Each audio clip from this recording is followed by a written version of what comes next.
মই নাম নিহত। আজি তোমালোকৰ লগত আলোচনা কৰিব লৈছোঁ তৃতীয় শ্ৰেণী গণিতৰ প্ৰথমটো অধ্যায়ৰ পৰৱৰ্তী থাকি যোৱা প্ৰশ্নসমূহ। গতিকে সকলোৱে ভিডিঅ'টো মন দি চাবা বুলি আশা ৰাখি ইয়াত দিয়া আছে কিছুমান ৰান দিছে আৰু এই ৰানসমূহ দহৰ মুঠা আৰু কাঠিৰে আমাক লিখিবলৈ দিছে। তলৰ ৰানসমূহ দহৰ মুঠা আৰু কাঠিৰে লিখো আহা।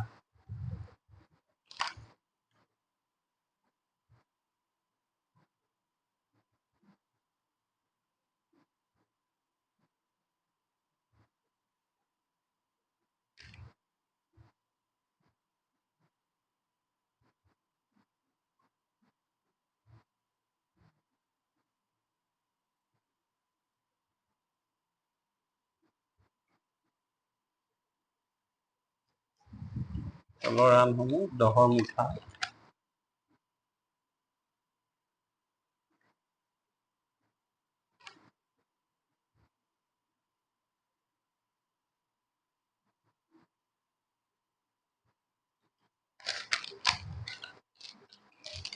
আৰু কাঠিৰে লিখো আহা।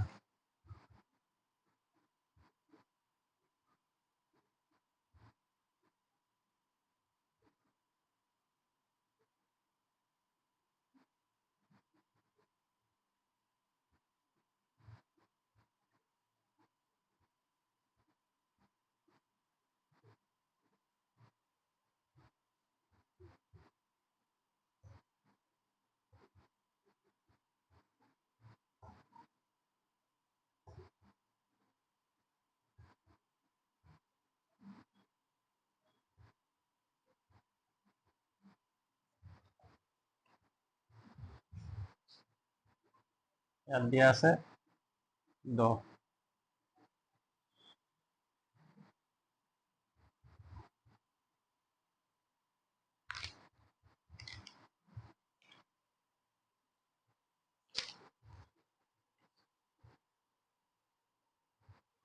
ইয়াত এইটোকে ক'ব বিচাৰিছে 10টা কাঠি লগ লগাই এটা মুঠা হ'ব, আৰু যদি 10তকৈ বেছি থাকি যায় সেইকেইটা এটা এটা বা দুটা দুটা কাঠিৰে আমি লিখিব লাগিব। তাকে এতিয়া চাওঁ।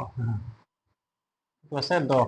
10টো হ'ব 1 2 3 4 5 6 7 8 9 10। এইটো এক এমুঠা। পিছৰটো আছে 23।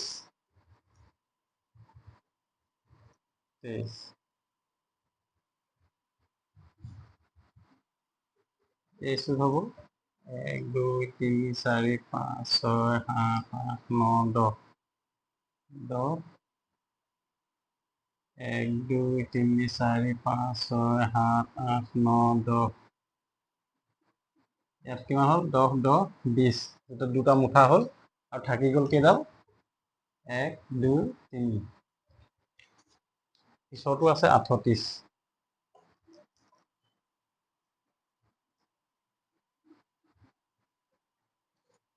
ইয়াত 10ৰ মুঠা আমি কেইটা পাম? ইয়াত 10ৰ মুঠা পাম 3টা আৰু 8ডাল কাঠি থাকি যাব। 1 2 3 4 5 6 7 8 9 10।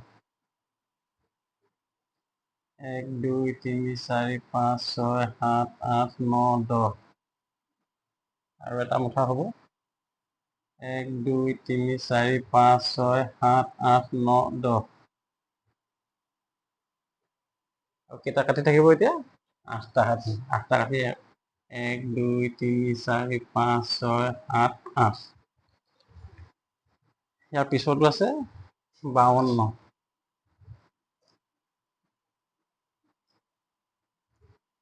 52ত 10ৰ মুঠা কেইটা হ'ব? 10ৰ মুঠা হ'ব 5টা আৰু কাঠি থাকি যাব 2টা। 1 2 3 4 5 6 7 8 9 10। 1 2 3 4 5 6 7 8 9 10। 1 2 3 4 5 6 7 8 9 10। 1 2 3 4 5 6 7 8 9 10। এটা মুঠা হ'ল 1 2 3 4টা মুঠা আছে আৰু এটা মুঠা 1 2 3 4 5 6 7 8 9 10। এতিয়া 5টা মুঠাত হৈ গ'ল 50টা আৰু বাকী থাকি গ'ল দুটা কাঠি। পিছৰটো আছে কিমান? 66।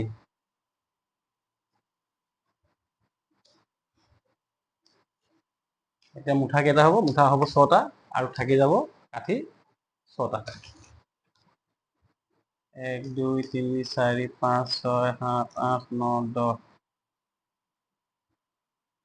1 2 3 4 5 6 7 8 9 10। 1 2 3 4 5 6 7 8 9 10। 1 2 3 4 5 6 7 8 9 10। 1 2 3 4 5 6 7 8 9 10। আৰু আমাৰ কাঠি থাকিব 1 2 3 4 5 6।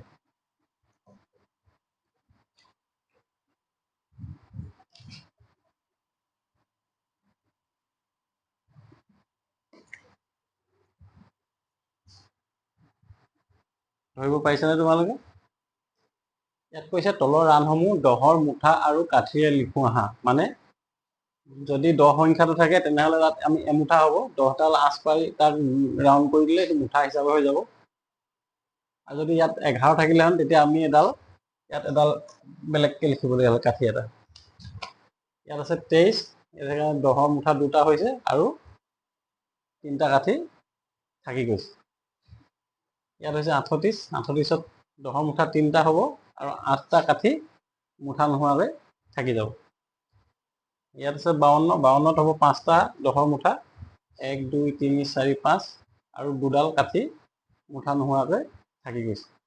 তেনেদৰে 66ত হ'ব 6টা 10ৰ মুঠা আৰু 6ডাল কাঠি মুঠা নোহোৱাকৈ থাকি গৈছে আমাৰ।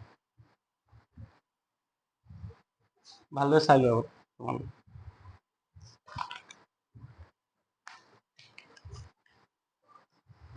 এতিয়া আমি পিছৰ প্ৰশ্নটোলৈ যাম। মোহাৰি দিছোঁ, তোমালোকে যদি হোৱা নাই পজ কৰি ৰখাই ল'বা।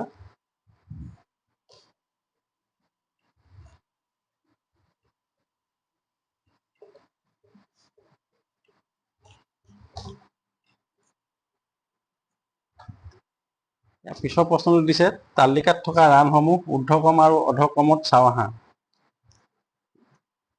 এই যে 5জন খেলুৱৈ অৰ্জন কৰা ৰানসমূহ আমাক দিছিলে আগৰ ভিডিঅ' তোমালোকে দেখিছিলা যে উমা, নিবেদা, কনক সিহঁতে আৰু অৰ্জন কৰা ৰানসমূহ আমাক ঊৰ্ধ্বক্ৰম আৰু অধক্ৰমত সজাব দিছে। ঊৰ্ধ্বক্ৰম মানে হ'ল ঊৰ্ধ্বক্ৰম আৰু অধক্ৰম। প্ৰথমে আমি এইটো কথা জানিব লাগিব, ঊৰ্ধ্বক্ৰম কি অধক্ৰম কি। ঊৰ্ধ্বক্ৰম হৈছে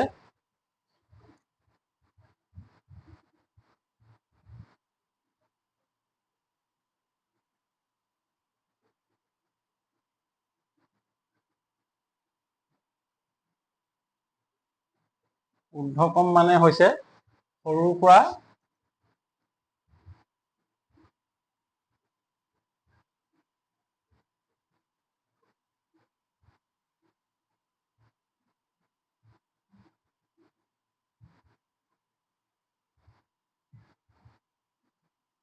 ডাঙৰলৈ।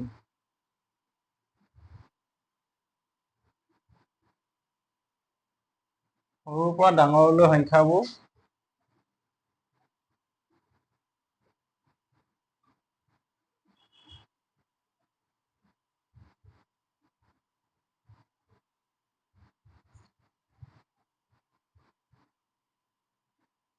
লিখাটো হৈছে ঊৰ্ধ্বক্ৰমত সজোৱা।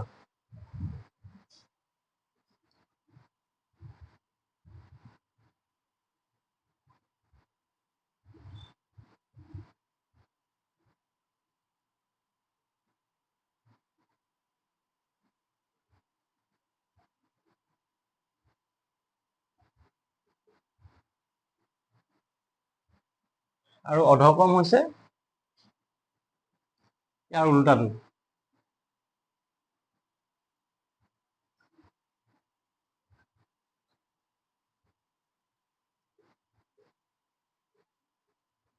অধক্ৰম হৈছে ডাঙৰৰ পৰা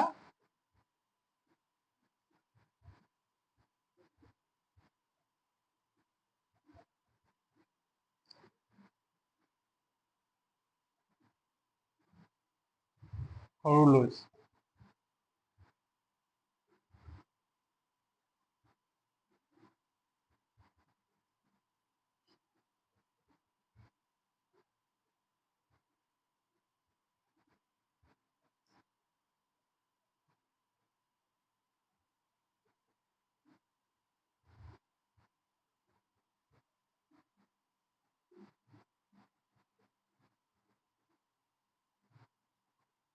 মই বুজি পাবৰ কাৰণে লিখি দিছোঁ।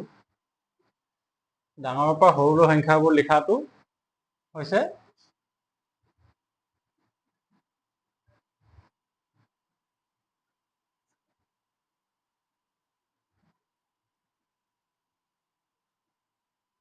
অৰ্ধক্ৰমত সজোৱা।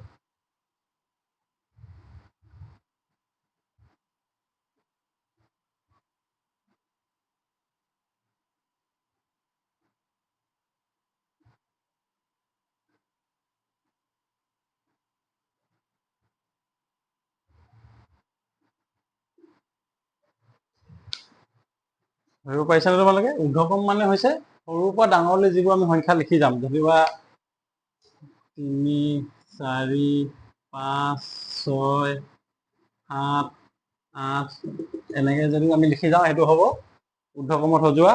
আৰু যেনিবা 8, 7, 6, 5, 4, 3, 2, 1 এনেদৰে যদি আমি সজাওঁ তেতিয়া হ'ব অৰ্ধক্ৰমত সজোৱা।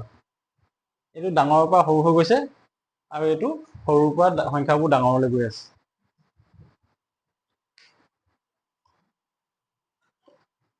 এই আমাক এই তালিকাখনত ঊৰ্ধ্বক্ৰম আৰু অৰ্ধক্ৰম ৰানসমূহ সজাবলৈ দিছে।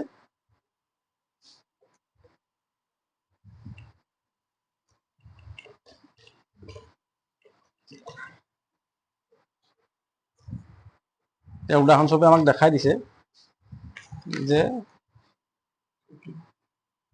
10, 23, 38, 52, 64।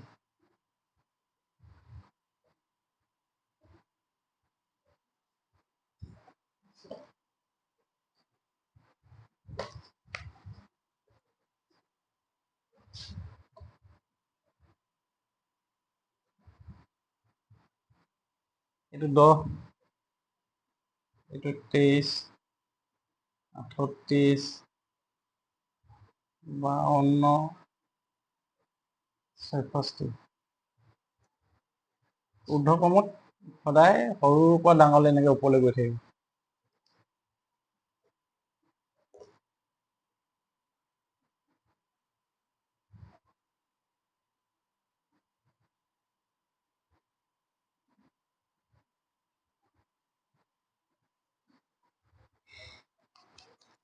বুজিব পাৰিছেনে তোমালোকে? ক্ৰমান্বয়ে সৰুৰ পৰা ডাঙৰলৈ গৈ আছে। ই হৈছে ঊৰ্ধ্বক্ৰম। আৰু অৰ্ধক্ৰম হ'ব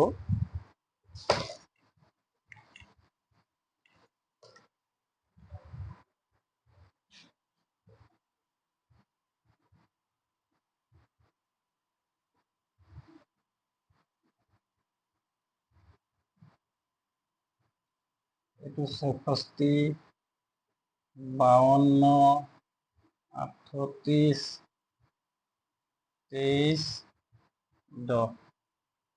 ক্ৰমান্বয়ে ডাঙৰৰ পৰা সৰু হৈ আহিছে। এইটো হ'ব অধক্ৰম।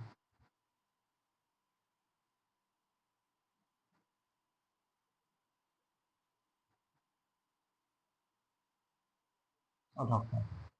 এতিয়া ঊৰ্ধ্বক্ৰম আৰু অধক্ৰম ভালদৰে বুজি পাইছানে তোমালোকে? ঠিক আছে। এতিয়া আমি প্ৰশ্নসমূহৰ মাজলৈ যাম।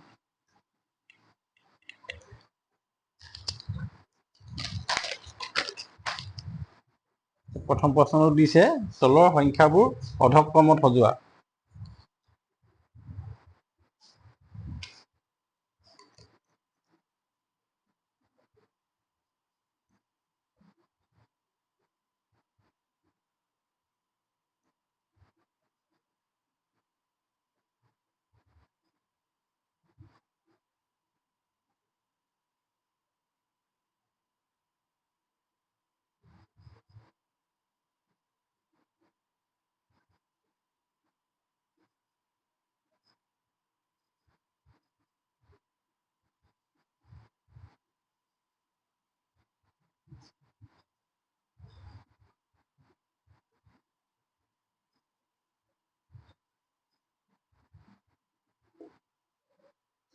সংখ্যাকেইটা দিছে।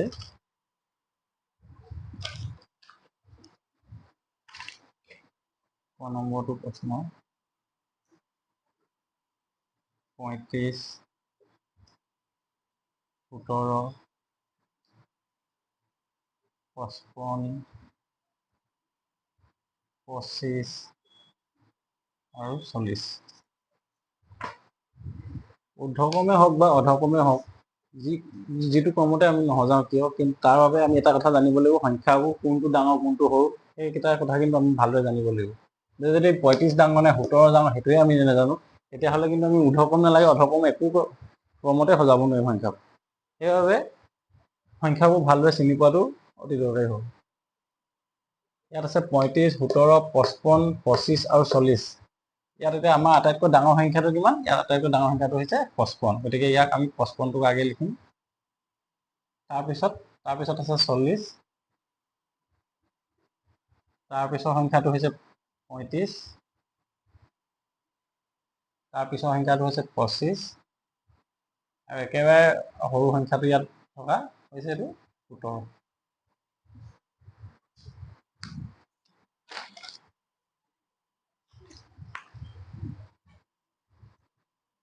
নম্বৰ প্ৰশ্নটো হৈছে 11, 29, 21, 91 আৰু 35।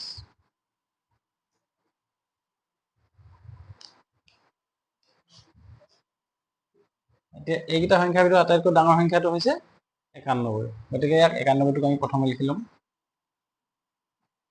তাৰপিছৰ সংখ্যাটো কি আছে? তাৰপিছৰ সংখ্যাটো আছে 35। 35ৰ পিছৰ সংখ্যাটো কিমান? 35ৰ পিছৰ সংখ্যাটো হৈছে 29। আৰু তাৰপিছত কিমান আছে? 21। আৰু একেবাৰে সৰু সংখ্যাটো 11।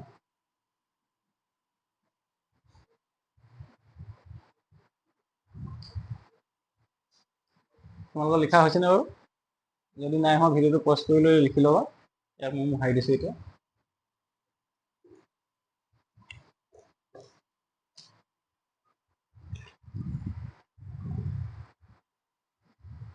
পিছৰ প্ৰশ্নটো দিছে তলৰ সংখ্যাবোৰ ঊৰ্ধ্বক্ৰমত সজোৱা।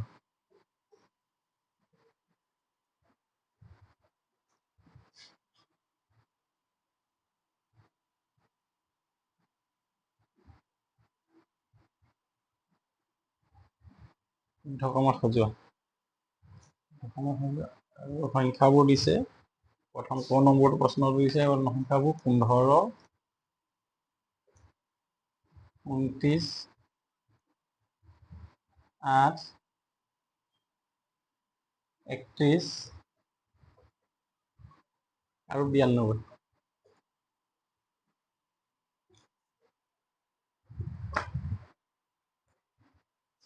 এতিয়া আমাক এইখিনি সংখ্যা ঊৰ্ধ্বক্ৰমত সজাব দিছে, অৰ্থাৎ সৰুৰ পৰা ডাঙৰলৈ সজাব দিছে। গতিকে আমাৰ ইয়াত প্ৰথম সংখ্যাটো হ'ব আটাইতকৈ সৰু সংখ্যাটো। আটাইতকৈ ইয়াত সৰু সংখ্যাটো আছে 8। তাৰ 8তকৈ ডাঙৰ সংখ্যাটো আছে ইয়াত 15। 15তকৈ ডাঙৰ সংখ্যাটো আছে 29। আৰু 29তকৈ ডাঙৰ সংখ্যাটো হৈছে 31। আৰু একেবাৰে ডাঙৰ সংখ্যাটো কিমান? ডাঙৰ সংখ্যাটো হ'ব 92। 92তে শেষত হ'ব। খ নম্বৰ প্ৰশ্নত আছে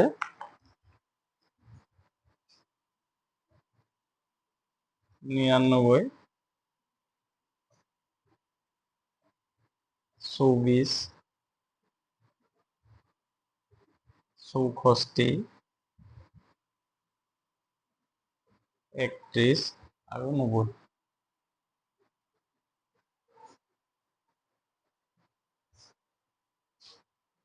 এইকেইটা সংখ্যাৰ আটাইতকৈ সৰু সংখ্যাটো কিমান?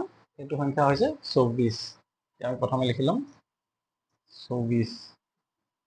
তাৰপিছত 24তকৈ ডাঙৰ সংখ্যাটো হ'ব 31। 31টো আমি দ্বিতীয়ত লিখিম। 31তকৈ ডাঙৰ সংখ্যা কি আছে? 31তকৈ ডাঙৰ সংখ্যা আছে 64। 64 আৰু তাতকৈ ডাঙৰ সংখ্যাটো 90। আৰু একেবাৰে ডাঙৰ সংখ্যাটো হৈছে 99। 99টো শেষত হ'ল।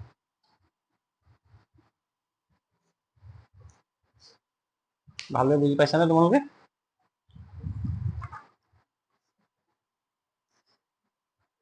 আজিলৈ ইমানতে সামৰণি মাৰিছোঁ। পৰৱৰ্তী ভিডিঅ'ত পিছৰ প্ৰশ্নসমূহ আমি তোমালোকৰ লগত আলোচনা কৰিম। গতিকে সকলোৱে ভিডিঅ'টো ভালদৰে চাবা আৰু যিমান পাৰা নেওতা মুখস্থ কৰিবা। যোগে হওক, বিয়োগে হওক, পূৰণে হওক, নেওতা মুখস্থ লাগে মানুহ। নেওতা মুখস্থ নহ'লে অংক কৰিবলৈ বহুত অসুবিধা হয়। সেয়ে সকলোৱে ঘৰত এদিনত এটা হ'লেও মানে নেওতা মুখস্থ কৰিবলৈ চেষ্টা কৰিবা। ঠিক আছে, আজিলৈ ইমানতে সামৰণি মাৰিছোঁ। ধন্যবাদ।